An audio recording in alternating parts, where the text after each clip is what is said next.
Over the last few years, many Black Americans have been making a trip to Ghana in celebration of Afrochella and other events that usually take place in December. The increase in tourism is picking up and strengthening the connection between Black people in America and Black people in Africa. Of course, with this topic, the conversation of reparations has always been brought up, particularly between the opposing viewpoints between Dr. Umar Johnson, who believes all Black people should receive reparations, and Tariq Nasheed, who believes only foundational Black Americans who descended from slaves should be eligible. With the attempted unity of Black Americans and Africans in Ghana, we should ask, why can't we agree on who should receive reparations? Today we have our comedy hype analysts, Yamanika Saunders and Pierre calling in, along with a very special guest, Marcus Harvey, in studio to give their thoughts and reactions. But first, let's take a look at this clip. I support reparations. What I don't support is thirsty, opportunistic Negroes who are pushing for reparations externally before we have delivered reparations internally to ourselves. In other words, most of the saving that has to be done for Black people must be done by Black people, and no amount of money going to fix that. Right. No amount of money is going to stop the Black woman from not trusting the Black man. No amount of money is going to make the Black man love his woman. No amount of money is going to stop Black women from frying their hair. No amount of money is going to stop Black men from dating outside the race. Reparations doesn't do it for me personally, and I'll explain my position, but in hearing your answer, I think you articulated. Where's your family from? My family is from South Georgia, you know, the South. Descendants of slaves? Both of them? I haven't dived that deep. Okay. But my father's African. Oh, okay. What part of Africa is the family? Nigeria. Okay, there we go. So you have to see if you're even qualified for reparations. You might not be qualified for it. You see? Yeah. Because the people qualified for reparations are the foundational Black Americans who descended from slaves. Gotcha. You dig? Reparations is not just for us. It's for all African people who have ever lived and who will ever live in this country. Definitely a lot to take in, but you know that's a part of the conversation. Pierre, let me bring you in and get your reactions. First, what's your reaction to it? But do you agree with Dr. Umar Johnson or with Tariq Nasheed when it comes to reparations for Black people? I'm more leaning to Umar. I do believe that, sure, we can get money. We should get money, get something, let's say something, reparations. But the problem is going to be the inner fighting of what's the value. Some people say it ain't worth $1 million. Everybody need to get more than $1 million. I need 50 million. And it's going to be ridiculous. I don't know how to make it to where we agree that that's a certain amount is going to be what it is. Now, I don't believe in throwing cash to folks just to be throwing cash without financial literacy. Because what's going to happen is the white man is going to put Jordans on sale and long ass hair on sale, and sisters and brothers are going to buy that shit and get that money right back to them white folks. Quickly, okay, put new cars on a cheaper price. They know what they do with it. So it has to be financial literacy, or it's a waste. It's just a cycle. So, like I said, there's ways of, putting reparations onto something. Maybe student loans get wiped out for Blacks, for some students. They choose that. Maybe down payments on homes or something like that. Or money, but have a choice of what can help you. Because if you just throw money on people who aren't used to dealing with money, and money's going right back to where it started from, and people are going to be like, hey, you know what I'm saying? So with Umar, I agree with, but he's saying, first get our minds together. That ain't going to happen in the time enough and who gets it? Who gets it? Do you get it and your child gets it and your next child? Who gets it? He said, and then someone said Africans should get it. When Africans coming over tomorrow, they get it starting today. Like, where do we start and say, all right, from this day on, these Black folks get it? It's a lot of organization need to be happening. It needs to be organized before it just a check is handed out or reparations move forward. And that's the problem. Absolutely. Yamanika, let me bring you in and get your thoughts as well. First and foremost, welcome back. This is your first time back this year. So we got to give you the right welcoming, but I love to get your thoughts on this. Who do you agree with? Do you agree with Tariq Nasheed, or are you leaning towards Dr. Umar Johnson when it comes to reparations for Black people? I'm not going to lie. Both these men, instantly, I turned them off. Instantly. But I will say this. I understand where they're both coming from. They both have valid points. My issue has always been, we sit here and we talk about reparations, but is reparations even on the table? I mean, when we come in here, we make social commentary about things that are happening. Pierre and I, we come in here, we try to add levity to the things that are happening. around the world. That is our job, right? And then we do whatever we can do from the stage to illuminate issues. But Tariq and Dr. Umar Johnson, their entire life is dedicated, according to them, to the advancement of colored people. And I want to know why we are having these conversations on podcasts instead of taking this action and going to the people that can get the ball moving in the government and start asking about reparations. We're just talking about something that's not even being offered to us right now, and it's a waste of time. Absolutely, completely understand that thought. Let me bring in our special guest, Mr. Marcus Harvey, who's back with us. What's up? I mean, we're kicking off the year. Like, what's we up? throwing What's bows. up? We getting to it. I mean, we talking real powerful stuff. You know, I came in my orange and my glasses, so I feel like I need a restoration, whatever you want to call it. It's what we need as black people, my brothers and sisters. I feel let me throw that same question to you then and get your thoughts on it. Who are you leaning towards? Dr. Umar Johnson, who's saying, you know, I think all black people should get reparations, but then we have Tariq Nasheed, who's saying only, you know, a foundational black Americans should get reparations. I think all blacks. I mean, to be totally honest, even if we're talking about how, even when we're talking about, Pierre was talking about, like, you know, what will we do with it? What kind of like education will we have involved in it? There's a lot of things that have already happened. We've already executed a lot of times with money that we did not have. You know, we've built places like Black Wall Street, and those things kind of get turned on its head by other outside forces. So, I mean, it is an imaginary conversation in some senses, but I think that Tariq is trying to push it through in California. So I do know that he's trying to do that. But besides that, I mean, when it comes to it, I think that all black people should have some type of situation, whether it be taxes, whether it be like, you know, greater access to like loans or you know, things that are lower interest rates, different things of that nature, as well as cash. I need that money too, man, because, you know, I know folks, we built this country. So, I mean, and that's the whole point. We built the country. Yeah. So we need that back pay. Yeah. Time's a little something. Absolutely. That's all I'm saying. Absolutely. Now, Pierre, let me bring you in, because with this conversation, a lot of people are just feeling like it's dividing us even more. You know, you have Tariq Nasheed on one end and Dr. Umar Johnson, who, you know, and I guess people more leaning that Tariq Nasheed is dividing us because he's saying, hey, only foundational black Americans. But if you're, you know, African, you don't get it if you're a child. And actually in the interview, John, our producer, actually said, you know, he has a father who is African, and Tariq Nasheed told him, well, you automatically don't qualify because you have an African father. So Pierre, let me ask you, why do you think there's this historical divide between black Americans and African? Why do you think we're still seeing that to this day? That's the whole crux of it, man. That's the whole crux of it, man. It's like, we just like to fight amongst each other. Look at the comments. We just like to fight amongst each other. We just, you know, if I say I like apples, you say you like orange, and then you say, screw you for liking apples, and screw, you know, we just like to go back and forth. It is what it is. It ain't gonna work if you don't give everybody something, because the people who don't have are gonna rob the people who do have. Trust me, they're gonna be pissed off about it. You're gonna separate people again. You know what I'm saying? Especially, you know, you say Africans. I mean, I mean, I don't know, man. I don't know. It's a crazy question to say who gets what. I mean, I don't believe I'm even talking about it. Nigga, just, I don't know. You know what I'm saying? Like, what is it? But just think about it. What is it? We don't let the Africans who live here get something, but they weren't here beforehand. They didn't build America. The Africans that just came over here and shit like 4 years ago, 8 years ago. Do they get $1 million a piece? Like somebody who's had a family who's out sharecroppers and slaves. Do they get it? They don't get it.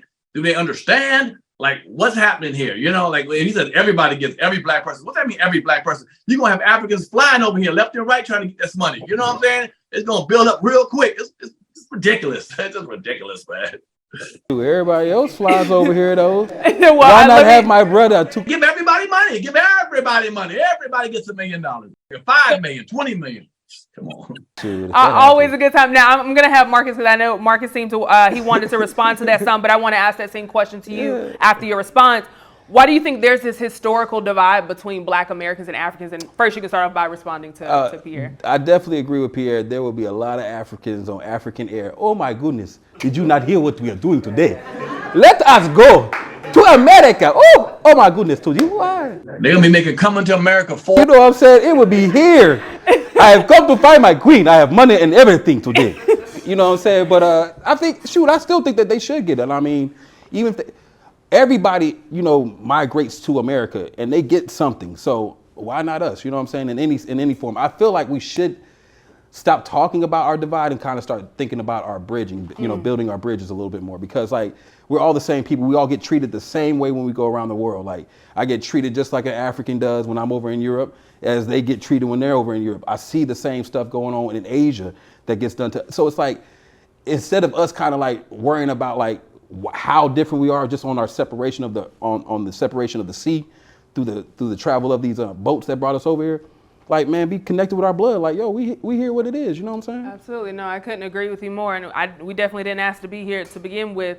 But Yamanika, let me bring you in with that same question. You know, what are your thoughts? Why do you think there's this historical divide between Black Americans and Africans? I mean, it's a divide and conquer. We've been very divided. We're one of the most divided people in the world. And a lot of people would say that's because we are powerful, right, as a unit. And if we work together, we are strong, and divided, we are weaker. And that's sort of just what it is. I mean, listen, girl, we in 2023. I want to talk about shit that's happening. If there's reparations, somebody getting $1 million, where's this million? I don't be talking about million. I don't want to talk about food that ain't on my plate. And yes, I did make a big girl joke, okay? I want us to have the shit if we're going to have the shit. We've been talking about reparations since I was a kid, since my mother was a kid. We're not even in the realm of even having someone acknowledge that for us. So if we are not being acknowledged to even talk, and we talk about on the Senate floor, on the House floor, these are bills being pushed forward for reparations, then what are we talking about? Some fantasy land? I want to deal in reality. So until we can really get these things like reparations on a Senate floor, on a House floor as a bill to move forward, let's start talking about what we can do in our community now with the money that we have, that we funnel out of the community consistently because we're supporting businesses that don't look like us. That's where the conversation needs to be had. And one thing, let me tell you, somebody who's on his fourth passport been tatted up. I've been all over the world, grew up overseas, in all over. I've been all over. Been to Africa 4 times. If you think the romance of Africans loving Americans like that, you think we all singing and dancing when we get over there, you got it way mistaken. I don't know what movies y'all watching. For those who ain't never been out of Cleveland or Chicago or Detroit and think they know how Africans, I've been to Africa, been on the motherland in different places. No, they like our celebrities. They think we're arrogant, we're stuffy. They're not sitting there saying, man, we can't, we want to be like you as far as a human being. They want what we have, but they ain't crazy about Americans. Trust me, I've been over there. And I know somebody in the comments will say, my cousin love Africans, but I've been there 4 times and it ain't that. So all of us talking about going back to Africa and the unity, shit. Watch when you get back to Africa and see how different it is. I'm being honest. I've been there. I've been there personally and have personal experience and watched. You know what I'm saying? They're not that fond of us. When they come over here, you notice how they come over here and they treat us certain ways. African people who work stores, what are you doing here? What are you buying? You know, on the whole thing, they have a feeling because we have an image of being a-holes and arrogant and stuffy and all that. So they're not waiting for us to come back to Africa. Come back to Africa, Americans, and we open the door for you. That ain't what's happening over there. Right, and I know, and we know that even if, people who haven't traveled, we see how, we're constantly portrayed in the media, just the same way, the way that they portray Africa to us. At one point growing up, we only knew of the kids with the big bellies and that are hungry, and they painted Africa as this poor country. So, no, I think whether they've been or not, if you don't understand that media plays a big part in how we're viewed over there, then you're living in a small hole. But let me bring in, we have live studio audience every Wednesday, and I actually want to bring in T. She's a comedian here in Atlanta to ask you all a question. So I'll kick it over to you, T. Thank you for joining us. And of course, we can clap that up.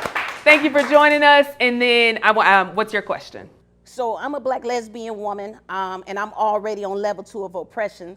More money brings more problems. So how will money actually help me? Yeah. Well, mine's short and sweet. I agree with what you said. More money can bring a lot of problems if it's not handled right. That's why I said financial literacy is so important. If not, it's going to be a hell. It's going to be, it's going to be what it is. So that's all I would say. Good question. Yeah, I also agree. I mean, I don't even know what to say because it's such a circular conversation when there's no money on the table. That will always be my talking point on this. Nobody is offering us anything. We keep, sitting down, acting as if reparations is something that is being held in a vault right now. We have to figure out how to divvy it up. It's not there. And I don't know if we'll ever get it, and we really need people to be pushing that as a bill, as something we're voting on. It needs to go. I really wish these two gentlemen would come together as a collective and figure out how they're going to put this into law and stop sitting on these podcasts all the damn time talking about what needs to be done on shit that ain't even happening yet. As well, Marcus, what are your thoughts? Shoot, I take whatever, like they say. I can make whatever shake. You feel me? So whether it be grants, whatever it may be, but like you said, answering your question, yeah, of course we got a lot of problems. Every community has a lot of problems. We just kind of put ours out there a lot more, and we try to talk about ours versus kind of like putting some action. I can see what Monique is saying, and I feel like that's really what we need to start kind of doing this year. It's just like really focusing on like all these little small issues and kind of like connecting a little bit more than what we've been doing, because this is circular. It just keeps going on and on. Why do Africans hate blacks? Why do blacks hate Africans? It's like, hey man, we getting hate from everybody, so why we gotta hate each other? Let's just chill on that shit. Right. Now, I do want to add before you head out, because I did just receive an article. So right now there is a bold reparations plan to consider in San Francisco for about $5 million for each longtime black resident. So that is one thing that is currently being pushed that was put, and I'm pretty sure that'll be on the screen as well. But before we head out, I'd love for you to plug, how can people follow you? I know you're a comedian as well. So let them know right there, how they can follow you. T Sanders Comedy. That's TEE Sanders Comedy. I'm on Facebook, Instagram, TikTok, YouTube, Pornhub. So just come holler. Damn. All of them. Okay. We appreciate it so much. We'll give it up for T. I knew she looked familiar. She looked familiar? I knew she looked familiar. So I'll kind of piggyback off that and go straight into the solution as we close out. Yamanika, I'm going to come to you first because I know that kind of mirrors exactly what you're talking about. But, one, what do you think the solution is? And also, do you think there should be a conscious effort to get black people in America and people in Africa to unite more? What are your thoughts? Well, when we talk about the concept of what we consider to be Black American that we think deserves the money, we have to remember also in the Jewish culture, right, that if your mother is not Jewish, you are not considered Jewish. So we are not the same. We are not the only group that makes distinctions upon who can be a part of what. I think it only makes common sense that the descendants of slaves who toiled on this ground receive reparations. I do think in terms of what Tariq was saying, that it sort of gets convoluted when we have a conversation about what Black is. And a lot of people who don't have the struggle or don't want to ascribe themselves to being Black, all of a sudden when money is involved or advancements, everybody want to run over to the Black side, get what they can get, and then split. So I do understand that conversation. I do understand Dr. Umar Johnson, heaven forbid, God, this must be pigs about to fall from the sky. But, I do understand, having that as Black people, even though we are very hard on ourselves and very, disruptive with each other, we do have this sort of empathy, like, yeah, everyone should participate who is down with the struggle or looks like us. We also have that side. I don't know what the solution is other than, like I said, let's take it to a place where people can vote on it. This conversation is really exhausting, as the young gentleman said. And also, I believe that we are talking about issues here. Pierre and I go on stage, we're comedians. Marcus does his thing. Do you understand? Like, we're doing what we do. If we're putting up Dr. Umar Johnson and Tariq as these new Black leaders that are supposed to be the Martin Luther Kings of our times, the Malcolm X's of our times, we need to see you niggas go to White House. You understand? We need to see more moving to the White House, going to where people are to get shit done. Shit is not getting done on a podcast. I'm sorry, as we are on a podcast, you know what I mean? Like, shit ain't being moved. You need to be as close to Joe Biden to see that this nigga got dementia, and while he got dementia, slide that reparation bill underneath that nigga hand and say, sign this, because people with dementia will sign anything. Yamanika, you might be on to something. Like, you might be on. Joe, right here, Joe, right here, your hand. Joe go be looking up. I'll do it. Let me bring you in. Let me bring you in, Marcus, to close us out. What's your What do you think the solution is? But also, do you think there needs to be a conscious effort of uniting Black Americans and Africans? Of course, there needs to be an effort to do that. As Yamanika said, we just everybody's kind of individualized in what their own mission is, and I think that with there being so many split issues in the Black community, I feel like a lot of times when you have too much information, you don't act on anything. It's like we have to find something to kind of move on. And if this is that point, then shoot, let's start off and just give every Black person it. Let's see what we do with that first cash, and then run that back over and see, and try keep going back over it, run it back up. Yeah, the last one we just messed that up. Bring it back. We learn from that mistake. You know what I'm saying? Because they get to do that too. Shoot, so why not us? You're right. Come on, man. So I'm just like, yo, let's give us an opportunity to mess some money up too. Yeah. Shoot, I want to buy something extra. It's definitely enough to go around. I done opened too many businesses, man. I want to spend something now, y'all. Pierre, let me bring you in. Now, I know recently there was a concert out in Ghana that Chance the Rapper actually put on. I think it was Black Star Festival. Dave Chappelle was out there receiving some backlash, of course. But let me get your thoughts on that. Pierre, what's the solution, and do you think there needs to be a conscious effort to unite Black Americans and Africans? Let's stay with the Black Americans that live here. This is where the bill is being pushed at. It ain't being pushed in Africa. Africa got a lot of money over there. They can take care of their own over there. If they care so much about what they were doing, what they was pulled from their family, Africa could take care of themselves. The rich Africans, they have enough, minerals to take care of their people. Let's say people here.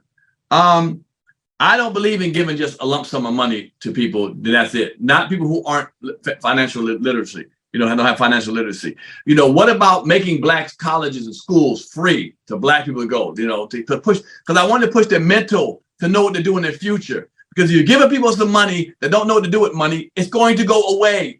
People look how they do with their fucking income taxes. People are broke you get it by April, by May, you ain't got no more money, or whatever the hell it is, how fast you get. A month later, 2 months later, we're out of our money. We do not, majority, not every single person, but majority of us, we know what it is. We know we can't wait to get that check and boom. What about those people? Not the smart ones down in the comments who know what to do with money and got the financial literacy.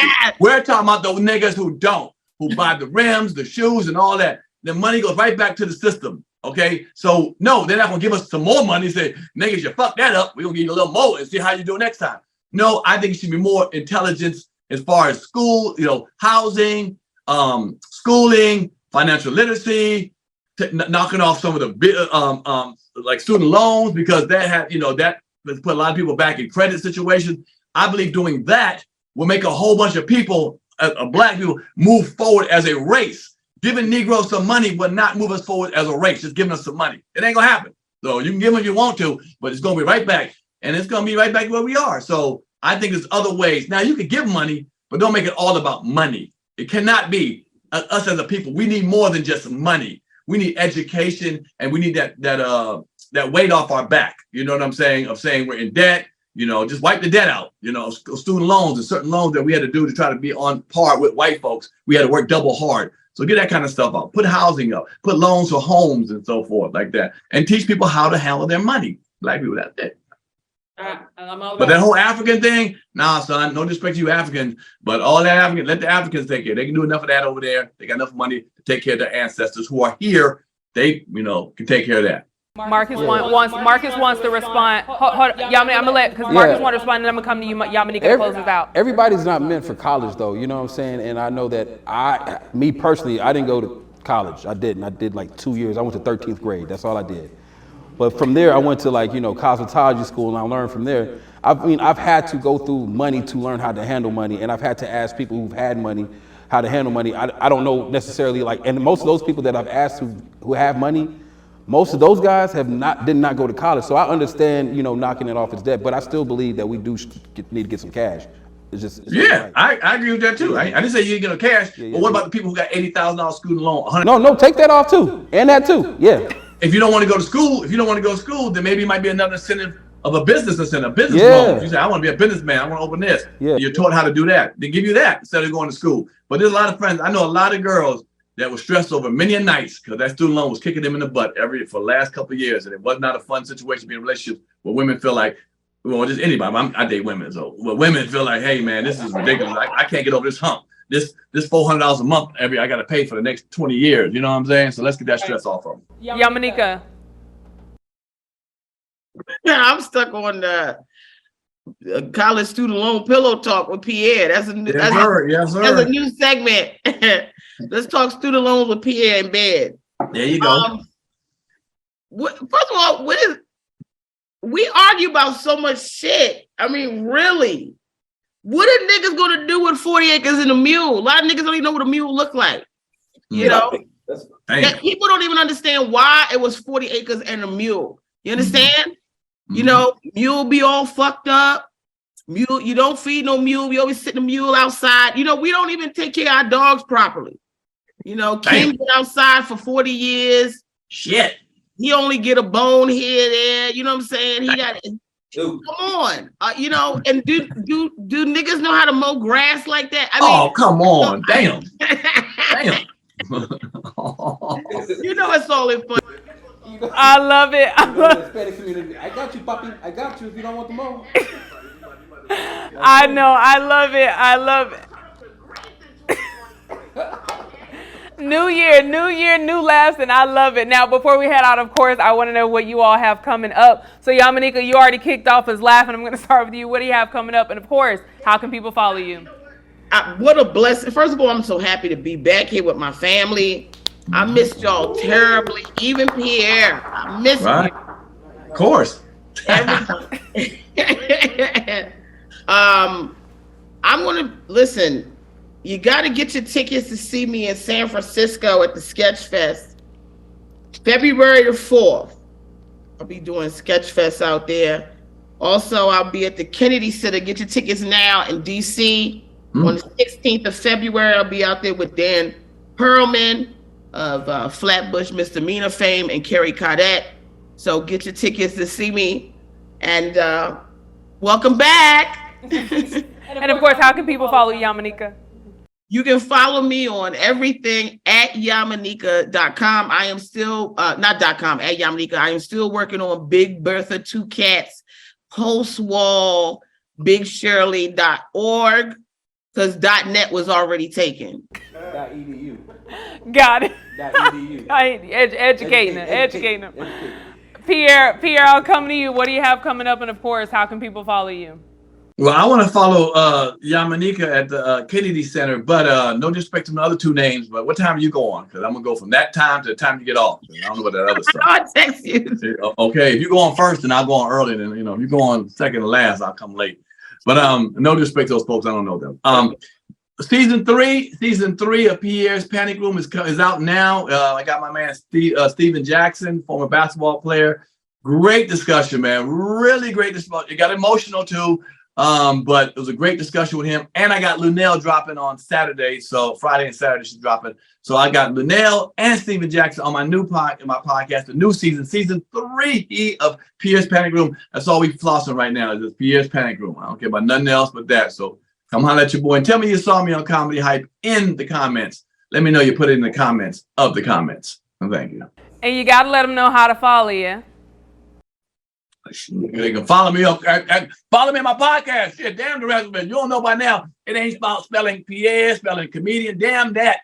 Come over to Pierre's Panic Room. Damn it, that's all down. If you don't know how to spell that or look at that up, then damn you. What you doing on this show? And you gonna comment on us and you don't know how to look up somebody? Damn you. Okay? Damn you. You the fool out there.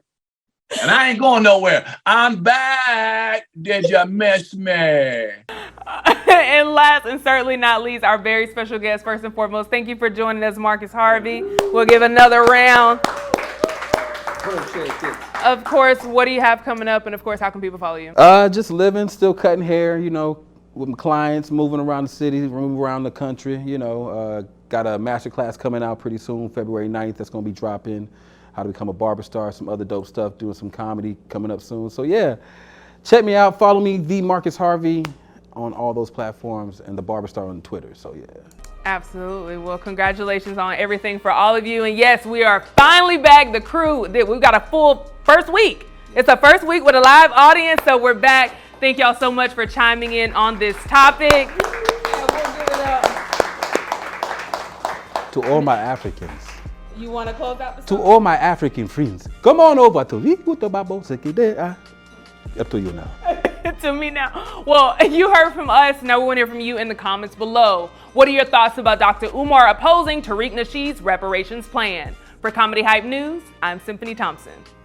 Put it in the comment. Both of them Negroes crazy.